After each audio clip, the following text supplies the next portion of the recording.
here from wherever you've come to welcome you to Newcastle and to say that your visible support for the suffering of people in Gaza and the West Bank for the Palestinian cause is a great tribute not only to, I think, to the northeast, and I'll say a little bit about that, but also to that great human quality of empathy and compassion. And Margaret outlined some of the specific examples of that suffering that we're aware of. And I want to say that by standing up, and particularly by taking the Ride to Gaza and supporting the Rise to Gaza, then we are really making at least a step towards bringing support and some kind of relief to their suffering. And I just wanted to say two more things. Firstly, I was born in Wallsend. I actually moved to Nigeria when I was about 4 months old, and that was followed by civil war in Biafra, and we came back, my mother and us came back to Newcastle as refugees when I was 2 years old. So that my early experience for me of the trauma, if you like, of war and conflict, but also when I came back to Newcastle as a child then, the charity, the Lord Mayor's charity for that year, 1968, was actually Biafran refugees. And I think at that time, the only person who actually had a close contact with Biafran refugees was my grandmother, who lived in Kenton.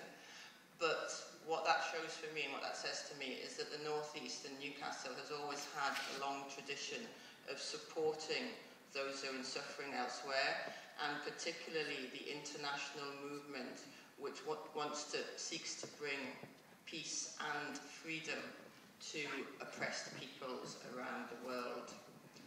And the second thing I wanted to say was that on Wednesday I'm going to the South African Embassy for a tribute to Albertina Sisulu, who died a week ago.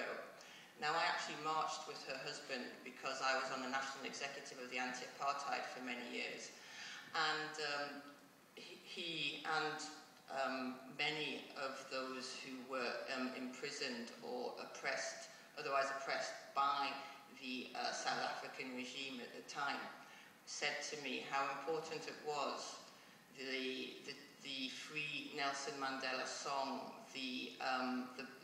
all the expressions of support which came from around the world. And it should be remembered that anti-apartheid, whilst it was the most successful campaign and movement ever, I mean, it started off as just a few people in a room who were moved by the sight of the suffering of blacks in South Africa, and that grew up into an unstoppable movement for which we have to thank the peace and the freedom in South Africa today.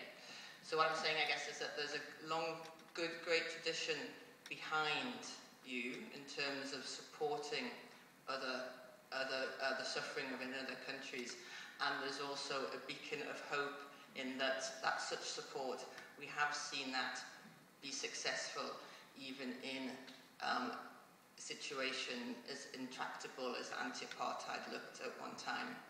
So that's all I wanted to say. Thank you very much for inviting me this afternoon. I hope this evening, I hope you have a very successful meeting, and thanks for once again showing that in the Northeast and in Newcastle we know how to support those who are suffering elsewhere in the world. Thank you.